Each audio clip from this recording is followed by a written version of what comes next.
Head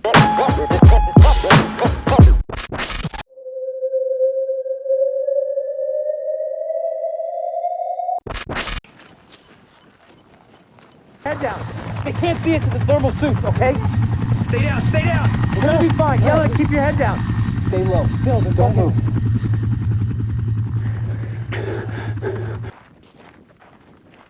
There it is. Look. We fucking did it. I told you we could do it. We made it. We did it. We fucking did it. You were right. I mean, this is Area 51. This is the base. दोस्तों आज हम area 51 के बारे में बात करने जा रहे हैं। एरिया 51 एक ऐसी जगह है जहां हर एलियन लवर और यूएफओ लवर जाना चाहता है, क्योंकि एरिया 51 को एलियंस का अड्डा भी कहा जाता है जहां यूएफओ साइटिंग्स बहुत सारी देखी गई हैं। और एरिया 51 एक ऐसी जगह बन चुकी है आज की तारीख में जिसे बहुत ज्यादा क्यूरियोसिटी बढ़ चुकी है लोगों के अंदर कि हाँ, एरिया 51 के अंदर एलियंस हो सकते हैं। तो इसी वजह से आज हम एरिया 51 के बारे में बात करने जा रहे हैं। तो नमस्ते दोस्तों, मेरा नाम है अभिषेक और आप देख रहे हैं जीनियस बॉय फैक्ट केक और यूट्यूब वीडियो। तो दोस्तों चलिए शुरू करते हैं। दोस्तों ये सन 1947 की बात है। 1947 के जुलाई के महीने में एक यूएफओ मैक्सिको के एक डेजर्टेड एरिया में गिरता है। और मैं इस यूएफओ को क्रैश होने की बात इसीलिए इतने कॉन्फिडेंस से कह रहा हूँ क्योंकि हाँ, वो असलियत में गिरा था। और यह यूएफओ क्रैश होने की खबर को इतने गुप्त तरीके से छुपाया गया है कि जिसकी वजह से ये बाकी के रेस्ट ऑफ द वर्ल्ड में फैल ही नहीं पाई है। इस चीज को सिर्फ मैक्सिको के उधर जो आसपास के लोग रहते थे जहां वो यूएफओ क्रैश हुआ था वही लोग जानते हैं, और जो अमेरिकन ऑफिशियल्स हैं वही लोग जानते हैं कि वहां यूएफओ गिरा था। बाकी इसके अलावा और कोई नहीं श्योर से कह सकता है कि वह यूएफओ गिरा या नहीं गिरा था, क्योंकि अगर आप उस मैक्सिको के गांव में जाते हो तो मैक्सिको के जो भी विलेज के लोग होंगे वो यही कहेंगे कि हाँ, एक यूएफओ गिरा था और उस यूएफओ को चारों तरफ से घेर लिया गया था अमेरिकन ऑफिशियल्स के द्वारा, और उसको फिर 1 घंटे के अंदर अंदर उसको गायब कर दिया गया उस जगह से। और आपको पता है कि उस यूएफओ को कहां ले जाया गया? बताओ। एरिया 51। यस गाइस, उस यूएफओ को एरिया 51 में ले जाया गया। एरिया 51 एलियंस का अड्डा।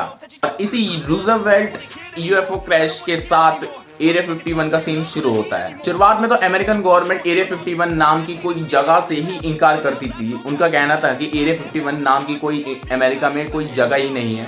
पर तो 55 में न्यूज चैनलों ने उनको गवर्नमेंट पे इतना प्रेशर डाला कि यह जो बात थी वो सारे आम जनता तक चली गई, और आम जनता भी अब बोलने लगी कि हमें ट्रांसपेरेंसी दो और हमें बताओ कि एरिया 51 ऐसी क्या जगह है और ऐसा क्या हो रहा है एरिया 51 में। तो फाइनली दोस्तों 1955 में अमेरिकन गवर्नमेंट को हार माननी पड़ी और उनको यह रिवील करना पड़ा कि एरिया 51 नाम की भी अमेरिका में एक जगह है जिसे अब तक एयरफोर्स वाले ऑपरेट कर रहे हैं, और यह आम जनता से छुपाया गया था। अमेरिकन गवर्नमेंट ने यह भी रिवील करा कि उधर के गार्ड्स के पास इतनी ज्यादा अथॉरिटी दी गई है कि अगर कोई आम आदमी उस एरिया में एरिया 51 में जाने की कोशिश करता है और जबरदस्ती 3 बार चेतावनी देंगे गार्ड्स, और अगर फिर भी आप जबरदस्ती घुसने की कोशिश करते हो तो उनके पास ये अथॉरिटी है कि वो आपको शूट आउट कर सकते हैं। गाइस, अगर आप देखिए कि गवर्नमेंट आपको यह कह रही है कि एक पर्टिकुलर एरिया में, यानी कि आम देश किससे बनता है? एक आम आदमियों से बनता है, और जो सिटीजन्स होते हैं उनके पास पूरा हक होता है कि वह किसी भी कंट्री में किसी भी जगह पे वो जा सकते हैं और वह ट्रांसपेरेंसी के तहत वह कहीं भी जा सकते हैं। पर अगर कोई गवर्नमेंट यह बोल दे कि आप नहीं जा सकते हैं और अगर आप जाते हैं उस एरिया में तो आपको मार दिया जाएगा, तो ये तो एक तानाशाही के रूप में दिखेगा, क्योंकि अमेरिकन डेमोक्रेसी को एक बहुत ही ज्यादा ऊंचा दर्जा प्राप्त है, क्योंकि उधर इतनी ज्यादा फ्रीडम दी जाती है उनके सिटीजन्स को कि वह एक प्रॉपर और सबसे डेमोक्रेटिक कंट्री बन जाती है। तो उसी डेमोक्रेटिक कंट्री में अगर कोई गवर्नमेंट ये बोलती है कि आपको मार दिया जाएगा अगर आप किसी भी पर्टिकुलर एरिया पे जाते हैं, तो ये तो डेमोक्रेसी बिल्कुल भी नहीं कहलाई जाएगी। ये तो बात हुई कि एरिया 51 कब गवर्नमेंट के द्वारा स्वीकार करा गया, पर एलियंस के बात होने की खबर ये कैसे फैली? इसके बहुत सारे कारण हैं, मैं अब बताता हूँ। तो गाइस, बॉयड बुशमैन आपने सुना ही होगा बहुत ज्यादा इनका नाम, अगर नहीं सुना है तो आप विकिपीडिया पे सर्च मार सकते हैं। बॉयड बुशमैन एक फॉर्मर लॉकहीड मार्टिन के एम्प्लॉय थे और उन्होंने एरिया 51 में भी काम किया है एज अ साइंटिस्ट। उन्होंने यह भी रिवील करा कि उनको एरिया 51 में ना कोई एक्सपेरिमेंट ना कोई इन्वेंशन करने के लिए भेजा गया था, उनको सिर्फ रिवर्स इंजीनियरिंग करने के लिए भेजा गया था एरिया 51 में। और वो रिवर्स इंजीनियरिंग किस चीज की थी? वो थी यूएफओ की। अनआइडेंटिफाइंग फ्लाइंग ऑब्जेक्ट। तो उन्होंने यह भी बताया है कि अमेरिकन गवर्नमेंट एक ऐसे पदार्थ पे काम कर रही है जिस पे कोई ग्रेविटी का असर नहीं होता है और उसको चलाने के लिए कोई फ्यूल की ज़रूरत ही नहीं है। वो हमेशा हवा में उड़ता रहेगा, जैसे कि आप फिल्म्स में देखते हैं कि फ्लाइंग ऑब्जेक्ट होता है वो बिना किसी धुएं के या बिना किसी इंजन के उड़ता है। ये लॉ ऑफ ग्रेविटी का बिल्कुल ही उलट है अगर हम एक तरीके से देखें तो। और उन्होंने यह भी बताया है कि जब वह एरिया 51 में काम करते थे तो उन्हें एलियन से भी बात करनी होती थी टेलीपैथी के द्वारा। और टेलीपैथी के द्वारा जब उन्होंने यह सुना कि वह जो एलियन है वो 200 सालों से धरती पे आ जा रहे हैं, तो ये एक बहुत ही ज़्यादा कंट्रोवर्सी बन गई है। और अगर आप लॉजिकली सोचें तो यह आप भी मान जाएंगे, अगर मैं आगे बताता हूँ जो भी चीज़ें, अगर आप लॉजिकली उसको सोचेंगे तो आप भी कहेंगे कि हाँ ये तो भैया कुछ अलग ही सीन चल रहा है। दोस्तों अब आते हैं हम एक लॉजिकल बात पे। मॉडर्न एरा शुरू हुए 200 साल हो चुके हैं और 200 साल एलियंस को भी आते जाते हो गए हैं according to Boyd Bushman. And अगर आप लॉजिकली सोचेंगे तो 30,000 सालों से इंसान इस धरती पर रह रहा है और ऐसा क्या हो गया है कि 30,000 साल में जो इंसान नहीं कर पाया वह उसने 200 साल में कर दिया।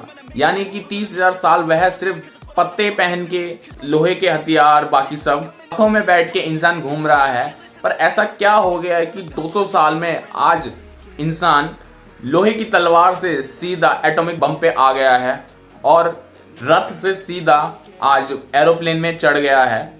और अगर आप ये लॉजिकली सोचेंगे तो कंट्रोवर्सी है कि 200 साल में हमने ऐसा कैसे किया। और यह जो क्वेश्चन है वो सभी के मन में उठ रहे हैं, सभी के तो नहीं, कुछ हमारे जैसे चुल वाले इंसानों को उठ रहे हैं कि 200 साल में हमने ऐसा क्या कर लिया है, इतना बड़ा सब कुछ, इतना बड़ा हमने कैसे कर लिया है सब कुछ। ये मैं ये मानता हूँ कि अमेरिकन गवर्नमेंट हमेशा ये कहती है कि वो एक मिलिट्री बेस है और हम अपनी सिक्योरिटी की वजह से हम उसको रिवील नहीं कर रहे हैं। पर अगर हम देखें तो अगर उधर कोई एलियंस है ही नहीं तो एक आम इंसान को ले जाके वह उसको उधर ले जा सकते हैं और उनको सिर्फ दिखा के बाकी वापस ले आ सकते हैं, जिससे सबको संतुष्टि मिल जाएगी कि हाँ उधर एरिया 51 में कुछ नहीं है।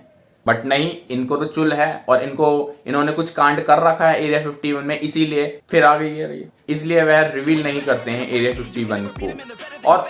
और एलियंस का शक और भी गहरा इसीलिए हो जाता है क्योंकि इसी साल 2020 में पेंटागन के फॉर्मर हेड ने यह स्वीकार किया है कि 2003 से लेकर 2013 तक यूएस का एक प्रोजेक्ट था जिसमें वह अनआइडेंटिफाइंग ऑब्जेक्ट यूएफओ साइटिंग्स को इन्वेस्टिगेट कर रहे थे।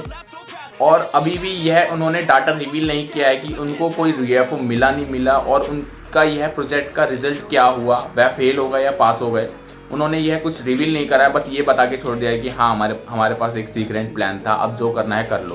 पर अगर हम ये देखें कि ये जो पत्ते हैं आप खुलने लगे हैं क्योंकि यूएफ कहाँ गवर्नमेंट कभी एरिया 51 को नहीं मानती थी, पर आज के दिन में हर इंसान जानता है कि एरिया 51 नाम की भी जगह है अमेरिका में। और पहले गवर्नमेंट ये नहीं मानती थी कि हम कोई यूएफओ सब झूठ होता है और यूएफओ ऐसी कोई चीज़ नहीं होती है। और साइटिंग्स, ये जो लोग होते हैं जो भी साइटिंग्स को देखते हैं यूएफओ की, वह सब झूठ बोलते हैं या उनको कुछ बहकावा हो जाता है, इसीलिए वह ये बहकी बातें करने लग जाते हैं। पर राइट नाउ वो भी इस चीज़ को सीरियस ले रहे थे। अगर हम देखें तो फॉर्मर हेड ऑफ पेंटागन, इससे बड़ी और क्या चीज़ होगी। और उन्होंने फाइनली रिवील तो कर ही दिया है कि अमेरिकन गवर्नमेंट हाँ उस पर ध्यान देते हैं। किसी ज़माने में अमेरिकन गवर्नमेंट को भी ये लगता था कि यह नॉनसेंस है, बट आज वही नॉनसेंस को वह इन्वेस्टिगेट कर रहे थे। अब तो बंद हो चुका है वह प्रोजेक्ट, पर कर रहे थे और अभी भी यह नहीं बता रहे हैं कि उसका रिजल्ट का क्या गया है। बाकी दोस्तों अगर मैं ये बताऊं कि जो बॉयड बुशमैन थे वो लॉकहीड मार्टिन के फॉर्मल एम्प्लॉय थे और जो लॉकहीड मार्टिन है वो F-22 रैप्टर बनाती है जो आज की सबसे बहुत ही ज़्यादा टिपिकल टेक्नोलॉजी है। मींस जो F-22 रैप्टर है उससे ज़्यादा कोई टिपिकल टेक्नोलॉजी अर्थ पे है ही नहीं। और अगर हम देखें तो लॉकहीड मार्टिन का क्या ही एम्प्लॉय एरिया 51 में गया, यानी कि जो भी साइंटिस्ट हैं जो भी लॉकहीड मार्टिन में काम कर रहे हैं ऐसी टेक्नोलॉजी बना रहे हैं, तो वो एरिया 51 में सीख के वापस लॉकहीड मार्टिन में आके उन चीज़ को बना रहे हैं। मतलब ये साफ ही दर्शाता है कि एलियन से कुछ ना कुछ है सीन, क्योंकि इतनी टिपिकल टेक्नोलॉजी ऐसे कैसे बन सकती है, वो भी मतलब मेरे दिमाग से तो बाहर हो गया है। पर कोई नहीं, हम इन्वेस्टिगेट करते रहेंगे इसमें। और एक चीज बता देता हूँ कि स्टील्थ टेक्नोलॉजी अगर आप YouTube पे चेक करोगे तो आपको बहुत सारी मिल भी जाएंगी इस पे वीडियो। स्टील्थ टेक्नोलॉजी एक ऐसी टेक्नोलॉजी है जो किसी भी रडार पे एक एरोप्लेन को आने से बचाती है। मतलब ये है कि अगर आपके एरोप्लेन के पास स्टील टेक्नोलॉजी है तो इसका मतलब ये है कि आप कहीं भी उड़ सकते हो, वो भी बिना किसी रडार में आए बिना। यह टेक्नोलॉजी कुछ ज्यादा ही UFO से मेल खाती है, क्योंकि UFO भी कभी भी कोई भी रडार पे नहीं आते हैं। और अगर हम देखें तो स्टील टेक्नोलॉजी ही हो सकती है जिसे हम स्टील टेक्नोलॉजी कहते हैं, उनके लिए अलग वो टेक्नोलॉजी होगी, पर है तो वो दोनों सेम ही, क्योंकि वो दोनों ही रडार पे उस फ्लाइंग ऑब्जेक्ट को आने से बचाती हैं। बाकी अगर अभी तक हम कहें तो वह एक मिलिट्री बेस ही बना हुआ है, पर 90% चांसेस हैं कि उसमें एलियन हो एरिया 51 में, मैं ये बोल रहा हूँ। और अगर हम देखें तो मुझे लग रहा है, मेरी गट फीलिंग कह रही है कि कुछ सालों में अमेरिकन गवर्नमेंट रिवील कर ही देगी एलियंस का कुछ प्रमाण, या एरिया 51 का कुछ प्रमाण कि एलियंस हैं उसमें या नहीं है। बाकी वक्त बताएगा, और हम अगर जब भी गवर्नमेंट बताएगी तो हम उधर ही पहुंच के उस सब को देखेंगे। और मैं आशा करता हूं कि मैं इसी चैनल पे एक लाइव वीडियो बनाऊंगा एरिया 51 के पास जाके, आशा करता हूं। और अगर आप सपोर्ट देते रहेंगे तो वह दिन भी आ जाएगा मेरी लाइफ में, और मैं आपको एक वीडियो दिखाई दूंगा लाइव एरिया 51 की। बाकी दोस्तों मैं आशा करता हूं कि आपको ये वीडियो पसंद आई होगी। अगर पसंद आई हो तो दोस्तों लाइक कर दीजिए इस वीडियो को, और ये जो रेड कलर का सब्सक्राइब हुआ बटन है उस पर उंगली फेंक के मारिए, जिसकी वजह से आपको हमारी हर वीडियो का नोटिफिकेशन मिल जाएगा। और हमें सपोर्ट करते रहिए, थोड़ा सपोर्ट चाहिए, हमारा भी यूट्यूब चैनल ग्रो हो रहा है। दोस्तों इसी के साथ मैं इस वीडियो में विदा लेता हूँ, मैं आपसे मिलता हूँ अगली वीडियो में। दोस्तों धन्यवाद।